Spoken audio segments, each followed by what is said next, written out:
नमस्कार दोस्तों हमारी जिंदगी में कई बार कुछ ऐसे यादगार पल जुड़ जाते हैं। जैसे कहीं पे हम ट्रिप पे जाते हैं हमारी फैमिली के साथ में, हमारे दोस्तों के साथ में। वो पल शायद हमारे लिए ऐसे होते हैं जो शायद हम जिंदगी भर नहीं भुला पाते। लेकिन कुछ ऐसी ट्रिप हमारे साथ में हो जाती हैं, कुछ ऐसे हमारे साथ भयानक पल भी जुड़ जाते हैं। हमारी जिंदगी में कुछ ऐसे भयानक इंसिडेंट भी हमारे साथ में हो जाते हैं जिन्हें चाहकर भी हम कभी नहीं भुला सकते हैं। जी हाँ दोस्तों, इस पृथ्वी पे इंसानों के साथ साथ कुछ ऐसी चीजें भी होती हैं जिनके बारे में शायद हमें कभी सोचा भी नहीं होगा। और कुछ ऐसा ही हो जाता है कई बार हमारे साथ में, जहां पर हमारा ऐसी भयानक शक्तियों से सामना हो जाता है जिसके कारण ये इंसिडेंट शायद हम जिंदगी भर नहीं भुला पाते हैं। इन भयानक शक्तियों के कारण कई बार हम अपने चाहने वालों को भी खो देते हैं। और ऐसा ही कुछ हुआ है आज की स्टोरी में। आज की स्टोरी कुछ डिफरेंट है, लेकिन स्टोरी के बारे में अगर मैं बताऊं तो ये सारे के सारे इंसिडेंट 4 दोस्तों के साथ में हुई है, जिनमें से 2 लड़के और 2 लड़कियां थी। जब वो लोग एक नाइट ट्रिप पे एक सुनसान इलाके में चले जाते हैं तो वहां पे एक महिला की आत्मा, एक अतृप्त आत्मा, एक हवस की प्यासी आत्मा जब उनके पीछे लग जाती है, जब एक लड़के के साथ में वो लग जाती है तो वो उस लड़की से कैसे कैसे उसको किसी दूसरे से इंटीमेट करवाती है, कैसे उस लड़की की जिंदगी खराब कर देती है, कैसे उस लड़की की हालत खराब कर देती है। ये सारी चीजें जानेंगे अब आज की स्टोरी में। तो स्टोरी काफी ज्यादा डिफरेंट और इंटरेस्टिंग है, तो स्टोरी को अंत तक जरूर सुने। लेकिन स्टोरी में आगे बढ़ने से पहले अगर आपके पास में भी कोई रियल इंसिडेंट या कोई मजेदार स्टोरी है तो वो आप हमारे साथ में शेयर कर सकते हैं हमारे दी गई ईमेल आईडी pankaj32549@gmail.com पर। मैं उसे नरेट करूंगा अपनी आवाज में और आप सभी लोगों के सामने लेके आऊंगा। और अब आप मेरे साथ में मेरे इंस्टाग्राम हैंडल पे भी स्टोरियां शेयर कर सकते हैं, जो कि है मिस्टर पंकज यादव 9। इस पर भी आप मेरे साथ में स्टोरियां शेयर कर सकते हैं और जिसकी भी स्टोरी मेरे को पसंद आएगी उसे मैं 500 रुपए रिवॉर्ड के तौर पे भी दूंगा। थोड़ा सा मेरा गला खराब है क्योंकि पिछले दिनों से मेरी कुछ तबीयत खराब चल रही है, तो थोड़ा सा मैनेज करने की कोशिश करिए। तो चलिए बिना देरी करते हुए सीधा बढ़ते हैं आज की स्टोरी में। आज की स्टोरी हमारे साथ सचिन ने शेयर की है, जो रहने वाला है दिल्ली का। और ये जो भी इंसिडेंट हुआ है वो सचिन और उसके 3 दोस्तों के साथ में हुआ है। तो बेसिकली ये इंसिडेंट उनके लाइफ में जब शुरू हुआ, जब सचिन और उसके दोस्त अपनी कॉलेज की स्टडी कर रहे थे। सचिन ने जैसा हमें बताया, सचिन के जो 3 दोस्त थे उसमें से सचिन का एक दोस्त था जिसका नाम था सुनील, सुनील की गर्लफ्रेंड रवीना और सचिन की गर्लफ्रेंड निकिता। ये 4 लोगों का इनका ग्रुप था दोस्तों का। वैसे तो एक दूसरे के गर्लफ्रेंड बॉयफ्रेंड थे। तो ये अपनी कॉलेज दिल्ली में कर रहे थे और दिल्ली के ही ये रहने वाले थे। इनके जो घरों की डिस्टेंस है वो थोड़ी थोड़ी दूरी पे थी, यानी कोई का 5 किलोमीटर की दूरी पे घर है, कोई का 7 किलोमीटर की दूरी पे घर है। ऐसे थोड़े थोड़े डिस्टेंस पे इनका घर था। जैसे ये कॉलेज कर रहे थे तो इनका जो फाइनल ईयर है वो कंप्लीट हो जाता है। जैसे फाइनल ईयर का आखिरी दिन था तो ये सभी दोस्त आपस में प्लान बनाते हैं और सभी ये प्लान बनाते हैं कि ये एक उत्तराखंड के पहाड़ों की जंगलों की एक ट्रिप करके आएंगे, क्योंकि उसके बाद में शायद ये एक दूसरे से मिलें या ना मिलें। इसलिए ये सारी चीजें ये प्लान करते हैं।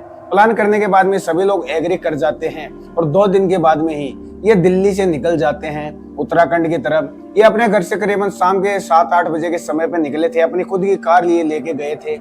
ये कार लेके वहां पे निकल जाते हैं और इन्होंने उत्तराखंड में एक होटल भी बुक कर लिया था जहाँ पे ये रुकने वाले थे। करीबन ये 2 से 3 दिनों की इनकी ट्रिप होने वाली थी। जैसे ये दिल्ली से निकले तो करीबन 1-2 बजे के समय ये उत्तराखंड में एंटर हो जाते हैं। ये जैसे उसमें एंटर होते हैं, उत्तराखंड में एंटर होते हैं, तो ये एक जंगली एरिया में पहुंच जाते हैं, एक सुनसान इलाके में पहुंच जाते हैं। वहां पे पहुंचने के बाद में जो सुनील था और उसके साथ में जो सचिन था, इन दोनों के माइंड में कुछ तूफानी करने का आइडिया आता है और ये दोनों लोग बोलते हैं कि यार क्यों ना, अब लेट तो हो चुके, रात को अपने होटल में जाके अपने को सोना ही है, कौन सा रात को हम कहीं पे घूमने के लिए जाएंगे। तो एक काम कर, ये जो हाईवे से हम लोग चल रहे हैं, तो एक काम कर, तू एक शॉर्टकट ले ले और जंगल के बीचों बीच से गाड़ी ले ले। इस दौरान थोड़ी सी हमारी ट्रिप हो जाएगी और जंगल का भी थोड़ा सा एरिया हम लोग देख लेंगे। लेकिन जो पीछे रवीना और निकिता बैठी थी वो दोनों इनको मना कर देती है और वो बोलते कि नहीं, जंगल के बीच से चलना हमारे लिए सेफ नहीं होगा, क्योंकि हम लोग नहीं जानते कि इस जंगल में पता नहीं कौन कौन से जानवर रहते होंगे। हमें इसके अंदर से जाना सेफ नहीं लग रहा है, तो हम इसके अंदर से नहीं जाएंगे। लेकिन जो सुनील और सचिन था वो कैसे न कैसे करके इन दोनों लड़कियों को कन्विंस कर लेते हैं और इनको हाँ करवा लेते हैं। और उसके बाद में जो ड्राइव कर रहा था, वो सचिन गाड़ी को ड्राइव कर रहा था, तो वो एक जैसे ही एक रास्ता आता जो जंगल के बीच से निकलने वाला था, वो उसमें अपनी गाड़ी को घुमा देता है और ये लोग जंगल के बीचों बीच से चलने लग जाते हैं। थोड़ी दूरी इन्होंने तय की होगी, करीबन 2 से 3 किलोमीटर की दूरी ही तय की होगी कि अचानक से इनकी गाड़ी बंद हो जाती है। गाड़ी जब बंद हो जाती है तो इनके अंदर थोड़ा सा डर आ जाता है कि भाई अचानक से गाड़ी को क्या हो गया। और वो भी आप सोच के देखिए, एक सुनसान इलाके में जहाँ पे आसपास में ना तो कोई गाड़ी है ना ही कोई इंसान है, वहां पे इनकी गाड़ी खराब हो गई है और ये पूरे जंगल में सिर्फ चारों जने अकेले हैं। तो इनके अंदर कितना डर घुस गया होगा आप ये इमेजिन कर सकते हैं। खैर गाड़ी खराब होने के बाद में जो दोनों लड़कियां थी वो बहुत ही ज्यादा घबरा जाती है, लेकिन जो सुनील और सचिन थे वो थोड़ा सा इस सिचुएशन को मैनेज करने की कोशिश करते हैं। उसके बाद में सचिन गाड़ी को स्टार्ट करने की कोशिश करता है, लेकिन गाड़ी इनकी स्टार्ट नहीं होती है। उसके बाद में जो सुनील था वो भी गाड़ी को स्टार्ट करने की कोशिश करता है, लेकिन फिर भी गाड़ी स्टार्ट नहीं होती है। तो सचिन सुनील से बोलता है कि भाई एक काम करते हैं, गाड़ी से नीचे उतर कर हम कुछ बोनट वगैरह खोल के देखते हैं कि कोई शायद प्रॉब्लम हो गई होगी, शायद वो हम ठीक कर दें। तो जो रवीना और निकिता थी वो दोनों इनको मना कर देती है कि भाई नहीं, गाड़ी से तुम लोगों को नीचे नहीं उतरना है, क्योंकि पता नहीं इस जंगल में कोई जानवर कुछ भी हो सकता है जो तुम पे अटैक कर सकता है। तो सचिन निकिता से बोलता है कि नहीं, अगर हम गाड़ी से नीचे नहीं उतरेंगे तो हमें पूरी रात इस जंगल में गुजारनी पड़ेगी। यार एक बार कोशिश तो हमें करनी ही पड़ेगी गाड़ी को ठीक करने के लिए, क्या पता शायद गाड़ी ठीक हो जाए। उसके बाद में कैसे न कैसे इन लड़कियों को समझाते हैं और सचिन और सुनील दोनों गाड़ी से नीचे उतरते हैं। सुनील जो था वो अपने मोबाइल की फ्लैश लाइट ऑन करके सचिन को जो आगे का बोनट था वो दिखा रहा था। सचिन उसमें कुछ देखने की कोशिश कर रहा था, कुछ फॉल्ट ढूंढने की कोशिश कर रहा था, लेकिन इनको कोई भी फॉल्ट दिखाई नहीं देता, कोई भी फॉल्ट इनको नजर नहीं आता है। उसके बाद में थोड़ी देर वहां पे कोशिश करने के बाद में अपनी गाड़ी में आके बैठ जाते हैं। थोड़ी देर ये बैठे रहते हैं। उसके बाद में सचिन फिर से गाड़ी स्टार्ट करने की कोशिश करता है और इस बार गाड़ी स्टार्ट नहीं होती है। इस बार भी गाड़ी स्टार्ट नहीं होती है। उसके बाद में चारों प्लान करते हैं कि भाई आज की जो रात है वो इस गाड़ी में ही हम गुजारते हैं, जैसे कल सुबह होगी उसके बाद में ये किसी से मदद लेने की कोशिश करेंगे, लेकिन आज की रात तो इन्हें गाड़ी में निकालनी पड़ेगी। खैर जो सचिन था वो पीछे निकिता के पास में आ जाता है और जो सुनील था वो आगे रवीना के साथ में बैठ जाता है। ये सोने की कोशिश कर रहे थे, धीरे धीरे इनकी थोड़ी थोड़ी आंख भी लगने लग गई थी, थोड़ी थोड़ी नींद आने लग गई थी। लेकिन जो निकिता थी उसको देख के कुछ ऐसा लग रहा था कि जैसे उसका बिहेव थोड़ा अजीब सा ही हो रहा है, उसको बिल्कुल भी नींद नहीं आ रही है। और जो ये बाकी 3 लोग थे ये सो चुके थे। करीबन 1 घंटा ही गुजरा था और उसके बाद में अचानक से निकिता जोर से चिल्लाती है। जैसे ही ये चिल्लाती है तो ये तीनों लोग जो थे वो अचानक से जग जाते हैं और वो निकिता से पूछते हैं क्या हो गया। तो निकिता घबराए घबराए इनको एक डायरेक्शन में इशारा करती है और वो बोलती है कि वहां पे एक महिला बैठी है और वो बहुत ही डरावनी दिख रही है। एक लाल साड़ी में महिला बैठी हुई है जिसके सर से खून निकल रहा है। एक पेड़ के ऊपर एक महिला बैठी है। तो उस डायरेक्शन में ये तीनों लोग जब देखते हैं तो वहां पे इन लोगों को कुछ भी दिखाई नहीं देता है। जो सचिन था वो निकिता को कैसे न कैसे कंट्रोल करने की कोशिश कर रहा था, लेकिन निकिता जो थी वो बार बार चिल्लाए जा रही थी और वो इन लोगों को सिर्फ एक ही बात बोल रही थी कि वहां पे एक महिला बैठी है जो मेरे को दिखाई दे रही है। तो ज्यादा वो जब डरने लग गई और ऐसे ऐसे करने लग गई और वो सचिन से भी नहीं संभल रही थी, तो सचिन उसको बोलता है कि ठीक है, मेरे को क्लियरली तुम बताओ कि तुम्हें वो महिला कहाँ पे दिखाई दे रही है, कौन से पेड़ पे तुम्हें दिखाई दे रही है। तो जो निकिता थी वो सचिन को एक डायरेक्शन में इशारा करती है, एक पेड़ की तरफ इशारा करती है और उसको बोलती है कि मुझे वो महिला उस पेड़ के ऊपर दिखाई दे रही है। तो सचिन उससे बोलता है कि ठीक है, मैं तुम्हारा डर कम करने के लिए मैं उस पेड़ के पास में जाता हूँ और तुम देखो कि वहां पे कोई भी नहीं है। तो जो सुनील और रवीना थी वो सचिन को मना कर देते कि नहीं नहीं, तुमको कहीं पे भी नहीं जाना है, बाहर जाना सेफ नहीं है। तो सचिन बोलता है कि नहीं यार कुछ भी नहीं होगा, और वैसे भी निकिता ज्यादा ही डर गई है, इसका डर निकालने के लिए मेरे को ऐसा करना पड़ेगा। और भाई एक बॉयफ्रेंड था, स्वैग में अपना स्वैग दिखाना चाहता था, तो वो गाड़ी से नीचे उतर जाता है और जिस पेड़ की तरफ निकिता इशारा कर रही थी उसी पेड़ के पास में सचिन चला जाता है। वहां पे जाने के बाद में वो अपने दोनों हाथ फैलाता है और निकिता को आवाज लगाता है कि देखो निकिता, यहाँ पे कोई भी नहीं है, आराम से देखो, ध्यान से देखो, मैं यहाँ पे खड़ा हूँ और यहाँ पे कोई भी नहीं है। ऐसा वो 1-2 मिनट तक वहां पे खड़ा रहा और वहां से फिर वो वापस गाड़ी में आ जाता है। गाड़ी में आने के बाद में जो सुनील और रवीना थी वो थोड़ी सी चैन की सांस लेते हैं कि भाई सचिन सेफली गाड़ी के अंदर आ गया है। आने के बाद में वो फिर से निकिता को संभालता है, लेकिन जो निकिता थी उसको क्लियरली याद था, क्लियरली उसको ये पता था कि उसने किसी ना किसी महिला को तो देखा है। लेकिन कैसे न कैसे करके सचिन उसको अपनी गोद में सुला लेता है और वो रात जैसे तैसे करके कट जाती है। लेकिन जैसे सुबह होती है तो सुबह ही अपनी गाड़ी में बैठे हुए थे तो इनके पास से एक गाड़ी गुजरती है जो उसके आसपास में एक गांव था, उसी गांव की वो गाड़ी थी। जैसे वो गाड़ी वाला इनकी गाड़ी देखता तो वो वहां पे रुकता है रुकने के बाद में वो इनकी गाड़ी के जो शीशे हैं उस पर नॉक करता है। तो इन सभी की नींद खुलती है। नींद खुलने के बाद में जो वो आदमी था वो इन चारों से पूछता है कि भाई तुम लोग यहाँ पे क्यों खड़े हो। तो ये सारे लोग बताते हैं कि हमारी गाड़ी ऐसे ऐसे रात को खराब हो गई, हमसे ये स्टार्ट भी नहीं हुई और ना ही हमसे सही हुई। हमने इसको सही करने की कोशिश की लेकिन सही नहीं हुई। तो जो आदमी था वो इनकी हेल्प करता है, कुछ चेक वगैरह ये करने की कोशिश करते हैं, उस गाड़ी में कुछ वायर वगैरह हिलाते हैं और किस्मत से गाड़ी स्टार्ट हो जाती है। ऐसा कुछ गाड़ी में फॉल्ट वगैरह नहीं था, इन्होंने कुछ ऐसे कुछ वायर वगैरह हिलाए और गाड़ी स्टार्ट हो जाती है। उसके बाद में ये लोग उस आदमी का धन्यवाद करते हैं। उसके बाद में वो आदमी इनको बोलता है कि भाई साहब आप इस रोड पे, इस इलाके में, सुनसान इलाके में आप यहाँ पे रुके हो, यहाँ पे रुकना अच्छा नहीं है। ये रोड ऐसी मानी जाती है कि ये रोड और ये इलाका बिल्कुल भी सेफ नहीं है। तो फिर इन चारों लोगों ने बोला कि भाई साहब हम जानबूझ के यहाँ पे नहीं रुके थे, हमारी गाड़ी खराब हो गई, इस वजह से हम यहाँ पे फंस गए, लेकिन आगे से हम इस चीज का ध्यान रखेंगे। उसके बाद में ये लोग वहां से निकल जाते हैं अपने होटल की तरफ, जहाँ पे इन्होंने होटल बुक कर रखा था। वहां पे ये लोग पहुंचते हैं, वहां पे थोड़ा फ्रेश ये होते हैं और जैसा इन्होंने प्लान बनाया था कि वहां पे थोड़ा बहुत घूमते हैं। ऐसे करते करते 1-2 दिन का समय निकल जाता है, लेकिन सचिन कुछ चीज नोटिस कर रहा था। सचिन नोटिस कर रहा था जो निकिता का बिहेव है वो बहुत ही इनको चेंज लग रहा है। वो बहुत ही ऐसे चुप चुप रहने लग गई है, किसी से बात नहीं कर रही है। तो ये जो तीनों लोग थे ये भी सोचते हैं कि भाई जो इंसिडेंट इसके साथ में रात को हुआ है, इसको ऐसा कुछ चीज दिखाई दी थी, शायद ये इस चीज से अपसेट है, इस वजह से ये ऐसा बिहेव कर रही है। तो ये लोग उस पर इतना ज्यादा ध्यान नहीं देते हैं और जैसे ही 2 से 3 दिनों का समय खत्म होता है ये लोग अपने अपने घर पे लौट आते हैं। घर पे लौटने के बाद में जैसे ये कॉलेज में पहले जाया करते थे तो डेली ये एक दूसरे से मिला करते थे, लेकिन जैसा मैंने आपको बताया इनका कॉलेज का टाइम खत्म हो चुका था, तब ये एक दूसरे से बहुत ही कम मिल रहे थे, यानी इनका मिलना बिल्कुल ही बंद सा ही हो गया था। लेकिन जो सचिन था वो कुछ चीज नोटिस करता है कि 2 से 3 दिनों का समय निकल गया है। अब सचिन की गर्लफ्रेंड थी निकिता, इनकी बातें डेली हुआ करती थी, फोन पे भी ये डेली मिला भी करते थे, लेकिन जो निकिता है पिछले 2 से 3 दिनों में सचिन के पास में उसने एक बार भी कॉल नहीं किया है। तो इस चीज को लेके थोड़ा सचिन भी हैरान हो जाता है कि भाई 3 दिन हो गए हैं, निकिता मेरे पास में कॉल क्यों नहीं कर रही है। तो वो रात को एक दिन निकिता के पास में खुद ही कॉल कर देता है। जैसे वो निकिता के पास में कॉल करता है तो निकिता इतने अच्छे से तो उससे बात नहीं करती है, कुछ 1-2 मिनट तक उससे बात करती है और उसके बाद में वो फोन कट कर देती है। सचिन को कुछ भी समझ में नहीं आ रहा था, फिर भी वो इस चीज को इग्नोर कर देता है। लेकिन जैसा ही दूसरा दिन होता है तो दूसरे दिन निकिता सचिन के पास में कॉल करती है और कॉल करके सचिन को बोलती कि सुनो, मेरी फैमिली वाले किसी फंक्शन में जा रहे हैं, इस वजह से कल मैं घर पे अकेली हूँ, तो तुम एक काम करना, तुम कल मेरे घर पे आ जाना, हम कुछ टाइम स्पेंड कर लेंगे एक साथ। तो सचिन ये सुन के थोड़ा खुश हो जाता है, क्योंकि वैसे भी 5-7 दिन हो गए थे इनको मिले हुए। तो सचिन खुश हो जाता है और उसको बोलता है कि ठीक है मैं तुम्हारे घर पे कल आ जाऊंगा। और जैसे दूसरा दिन होता है तो सचिन निकिता के घर पे पहुंचता है। जैसे ही सचिन इसके घर पे पहुंचता है तो वहां पे पहुंचने के बाद में निकिता ने पहले से ही सचिन के लिए कुछ खाना पीना भी बना रखा था।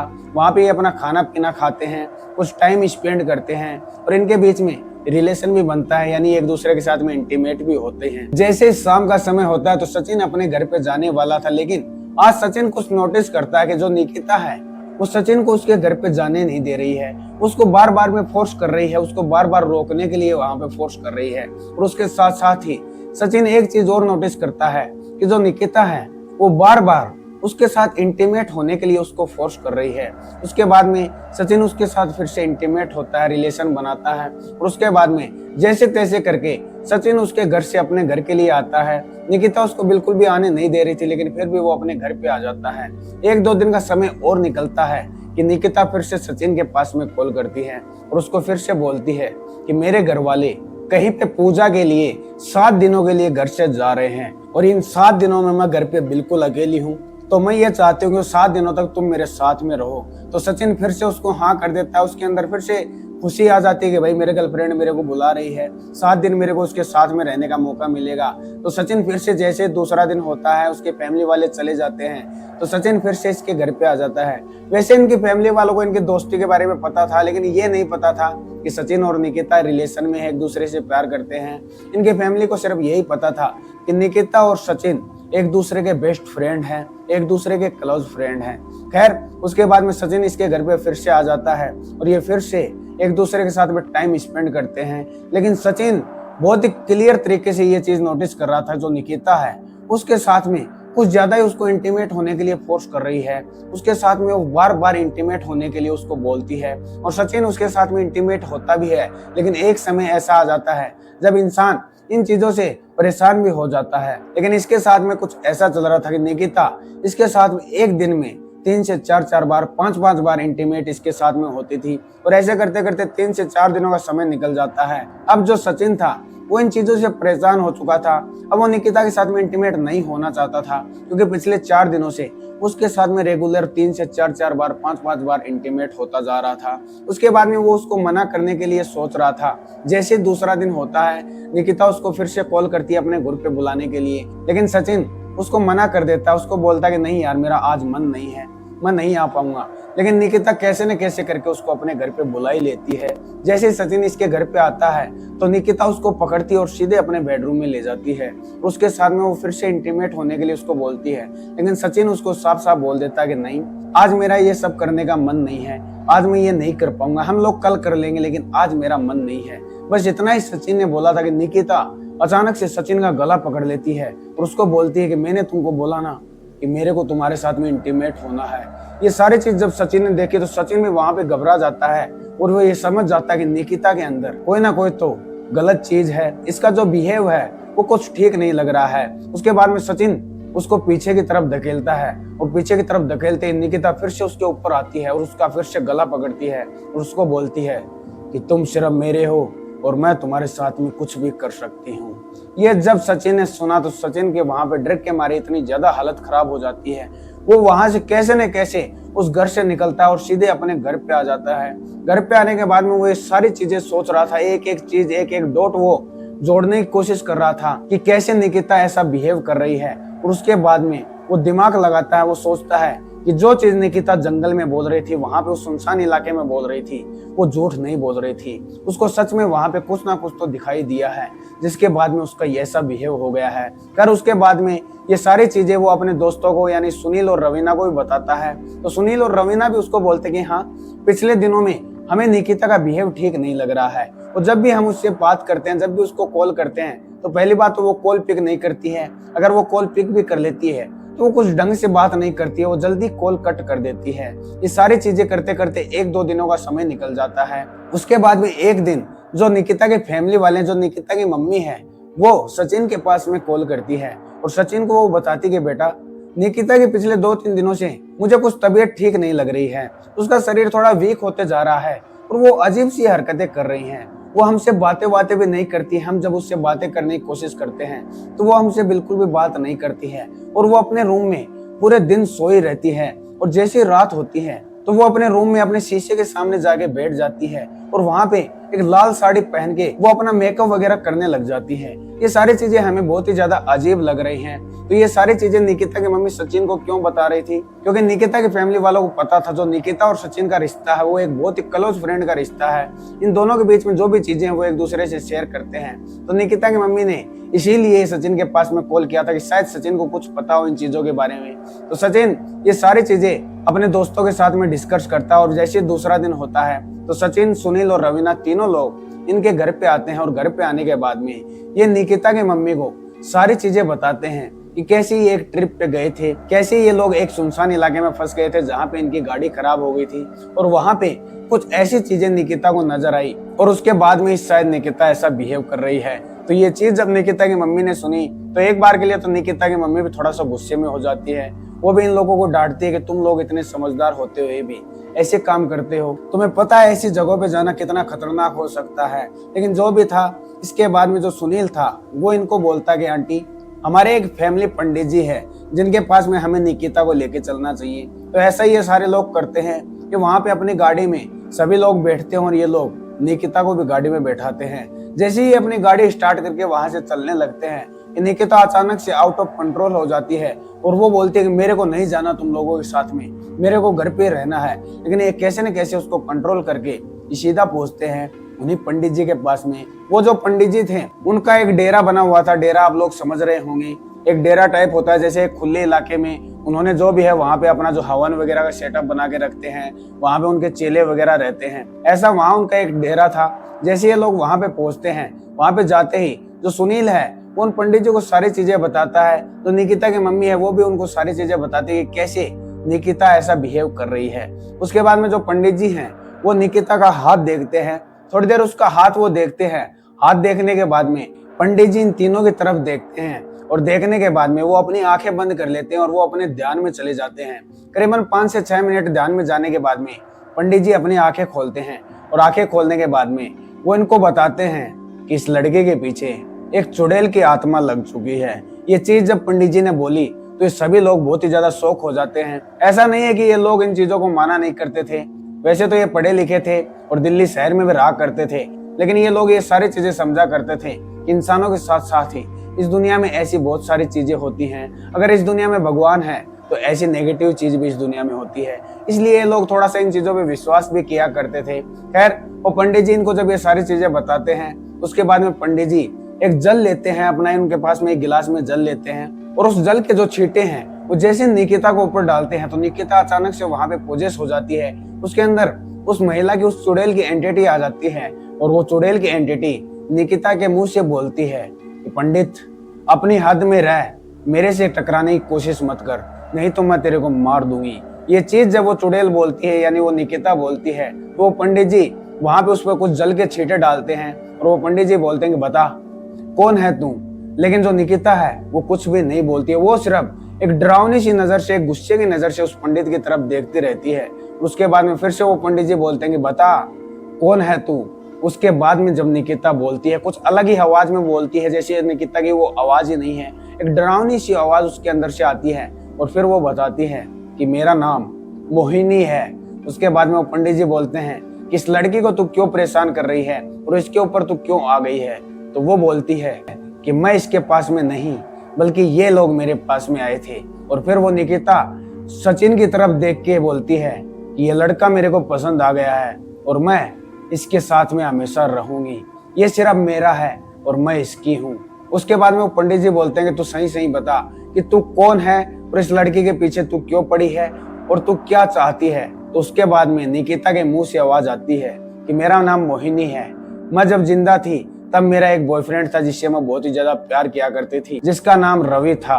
उससे मैं बहुत ही ज्यादा प्यार किया करती थी, लेकिन जब मेरे घर वालों को इस बारे में पता चला तो मेरे घर वालों ने मेरे को घर में बंद कर दिया और मेरी शादी किसी और लड़के के साथ में फिक्स कर दी। जो लड़का मेरे को बिल्कुल पसंद नहीं था, मैं उसके साथ में बिल्कुल भी शादी नहीं करना चाहती थी, लेकिन जबरदस्ती मेरे घर वालों ने मेरी शादी उस लड़के से करवा दी। और जैसे ही मेरी शादी हो जाती है उसके बाद में जैसे ही वो लोग मेरे को ससुराल लेके जा रहे थे, यानी वो लड़के वाले मेरे को अपने घर पे लेके जा रहे थे, तो जैसे वो जंगली एरिया आ जाता है, उसी जंगली एरिया में आते ही मैंने खिड़की खोली और वहीं से मैं गाड़ी से नीचे कूद गई। गाड़ी की स्पीड कुछ ज्यादा थी, इसलिए मैं जैसे नीचे कूदी तो एक पत्थर से मेरा सर टकरा जाता है, जिससे मेरी जान वहीं पे चली जाती है। उसके बाद में जो वो लड़के वाले थे वो गाड़ी से नीचे उतरते हैं और वो मेरे को बहुत सारी बद्दुआएं देते हैं, वो मेरे को बहुत सारी चीजें उल्टी सीधी बोलते हैं और उसके बाद में वो लोग मेरे को वहीं पे छोड़ के चले जाते हैं और मेरी आत्मा वहीं पे रहने लग जाती है। और जैसे ही ये चारों लोग वहां पे आए और जैसे इनकी गाड़ी खराब हुई तो ये जो लड़की है ये मेरे को देख लेती है। देखने के बाद में जैसे ही ये लड़का उस पेड़ के पास में आया, जो सचिन था वो जैसे उस पेड़ के पास में आया तो ये लड़का बिल्कुल मेरे बॉयफ्रेंड जैसा यानी रवि के जैसा मेरे को दिखाई दिया। और उसी के बाद में मैं इस लड़के के साथ में इसी की गाड़ी में आके बैठ गई और उसके बाद में मैं इस लड़की के अंदर आ गई और मैं अब इस लड़के के साथ में हमेशा मेरी जिंदगी गुजारूंगी, इस लड़के के अंदर मैं हमेशा रहूंगी और इस लड़के के साथ में मैं हमेशा रहूंगी। जैसे ये लड़का मर जाएगा और ये लड़की मर जाएगी तो इन दोनों को मैं अपने साथ में ले जाऊंगी। उसके बाद में जो वो पंडित जी थे वो उसको बोलते हैं कि देख तू ऐसा कुछ भी नहीं कर सकती है जब तक मैं जिंदा हूँ, मैं तेरे को इससे दूर करके रहूंगा। तेरे लिए अच्छा यही रहेगा कि तू आराम से यहाँ से चली जा, वरना तू मेरे को जानती है, अगर मेरे को गुस्सा आ गया तो मैं तेरे साथ में क्या क्या करूंगा, ये सारी चीजें तू जानती है। उधर से निकिता मुस्कुराती है और बोलती है कि पंडित तेरे अंदर जितनी ताकत है तू उतनी ताकत लगा ले, तू मेरे को इस लड़की से ना तो निकाल सकता है और ना ही इस लड़के से मेरे को दूर कर सकता है, तेरे अंदर जितना दम है तू लगा ले। उसके बाद में पंडित जी थोड़ा सा गुस्से में आ जाते हैं और वो उस जल को उसके ऊपर फिर से छिट्टे मारते हैं और वो कुछ अपने मंत्र वगैरह वहां पे बोलते हैं। जैसे वो मंत्र वगैरह बोलते हैं तो निकिता जोर जोर से चिल्लाने लग जाती है और उसके बाद में पंडित जी फिर से बोलते हैं कि देख अभी भी मैं तेरे को मौका दे रहा हूँ, इस लड़की से तू दूर हो जा, मैं तेरी आत्मा को मुक्ति दिला दूंगा। नहीं तो अगर मेरे को गुस्सा आ गया तो मैं तेरी आत्मा को हमेशा हमेशा के लिए कैद कर दूंगा, उसके बाद में तू कुछ भी नहीं कर पाएगी। लेकिन जो वो आत्मा थी वो बिल्कुल भी इनकी बात मानने को तैयार नहीं थी। उसके बाद में जो वो पंडित जी थे वो थोड़ी और अपनी प्रोसेस वगैरह करते हैं, बहुत उसको मनाने की कोशिश करते हैं। उसके बाद में जाके वो जो उसके अंदर आत्मा थी वो मानती है और वो बोलती है कि ठीक है, मैं इस लड़की से और इस लड़के से हमेशा के लिए दूर चली जाऊंगी, लेकिन तुमको मेरे को मुक्ति दिलानी पड़ेगी। तो उसके बाद में वो पंडित जी बोलते हैं कि ठीक है, हम तेरी आत्मा को मुक्ति दिला देंगे। और उसके बाद में अचानक से जो निकिता वो वहां पे बेहोश हो जाती है। बेहोश होने के बाद में वो पंडित जी इन सभी को बोलते हैं कि तुम लोग कल मेरे पास में आना और कुछ सामग्रियां वगैरह भी इन लोगों को बताई, ये सारी सामग्रियां लेके आप कल मेरे पास में आना। और ऐसा कह के ये लोग अपने घर पे आ जाते हैं। घर पे आने के बाद में जैसे दूसरा दिन होता है तो जो पंडित जी ने इनको सामग्रियां बताई थी वो ये सारी सामग्री लेके वहां पे पंडित जी के पास में पहुंचते हैं। वहां पे पहुंचने के बाद में पंडित जी वहां पे एक सेटअप रेडी करते हैं। वहां पे पूजा वगैरह करने के लिए सेटअप बनाया जाता है। जैसे वहां पे वो पूजा वो क्रिया स्टार्ट होती है तो उस दौरान निकिता में पोजीशन आ जाता है। वो बार बार में चिल्लाने लग जाती है, कभी अपने बाल खोल के अपने सर को घुमाने लग जाती है तो कभी वो वहां पे रोने लग जाती है। ऐसा वो बिहेव करती है। वहां पे करीबन 2.5 से 3 घंटे तक वो पूजा चलती है। और जैसे 2.5 से 3 घंटे हो जाते हैं, जैसे वो पूजा कंप्लीट हो जाती है, उसके बाद में निकिता फिर से बेहोश हो जाती है। बेहोश होने के बाद में वो पंडित जी उसके ऊपर कुछ जल छिड़कते हैं, उसको होश में लाते हैं, उसके कुछ ताबीज वगैरह बांधते हैं और फिर पंडित जी बोलते हैं कि उस आत्मा को अब मुक्ति मिल चुकी है। अब वो आत्मा निकिता के पास में कभी भी नहीं आएगी और ना ही उस लड़के सचिन के पास में कभी आएगी। लेकिन बेटा एक चीज हमेशा याद रखना, कभी भी ऐसे सुनसान इलाके में जाने की कोशिश मत करना, कभी भी ऐसे सुनसान इलाके में रुकने की कोशिश मत करना, या कभी भी ऐसे इलाके में बाहर निकलने की कोशिश मत करना, क्योंकि ऐसी चीजें कहां कहां होती हैं इस चीज के बारे में तुम लोग कभी सोच भी नहीं सकते हो। हमारे इंसानों के साथ साथ इस पृथ्वी पे ऐसी बहुत सारी चीजें हैं जिनके बारे में हमें पता भी नहीं है। तो मैं तुम लोगों से यही कहना चाहूंगा कि ऐसी जगहों पे जाने की फिर से कभी कोशिश मत करना। और उसके बाद में ये लोग अपने घर पे आ जाते हैं। घर पे आने के बाद में करीबन 1 महीने बाद में जो निकिता है वो धीरे धीरे खुद को रिकवर कर लेती है। रिकवर करने के बाद में आज तक जो भी ये चीज हुई है, आज भी जब सचिन और निकिता ये सारी चीजें याद करते हैं तो आज भी उनके अंदर एक अजीब सा डर घुस जाता है, क्योंकि ये चीज जो निकिता के साथ में हुई थी, ये जो आत्मा निकिता के पास में आ गई थी, ये एक ना एक दिन निकिता और सचिन को अपने साथ में ले जाती, उनको मार भी देती। लेकिन सही समय पे शायद ये उन पंडित जी के पास में पहुंच गई तो निकिता की जान बच गई और सचिन की जान बच गई। आज निकिता और सचिन की शादी हो चुकी है। ये जो भी इंसिडेंट उनके साथ में हुआ था ये 2016 में हुआ था, यानी आज इस इंसिडेंट को हुए करीबन 10 साल हो गए हैं। इस स्टोरी के माध्यम से सिर्फ मैं आप लोगों से यही कहना चाहूंगा कि ऐसे जो भी सुनसान इलाकों पे आप जाने के लिए प्लान करते हो या ऐसी ट्रिप प्लान करते हो तो इन चीजों को आप अवॉइड करें, क्योंकि कोई भी चीज ऐसी नेगेटिव एनर्जी ऐसी जगहों पे होती है जो आप सोच भी नहीं सकते हो कि कब वो एंटिटी आपके ऊपर हावी हो सकती है। और ऐसी ऐसी नेगेटिव एनर्जी इस दुनिया में होती है जो आपकी जान भी ले सकती हैं। तो ऐसी चीजों को आप अवॉइड करें। जो भी हमारे बड़े बुजुर्ग हमारे घर वाले कहते हैं आप उनकी बात मानने की कोशिश करें, क्योंकि वो लोग हमें गलत राय नहीं देते हैं। उन लोगों ने ऐसी चीजों को फेस किया होता है, इसलिए वो लोग हमें ऐसी चीजें समझाते हैं। खैर स्टोरी आपको कैसी लगी कमेंट में मेरे को जरूर बताइएगा। अगर स्टोरी आपको पसंद आई है तो वीडियो को एक लाइक जरूर कर दीजिएगा।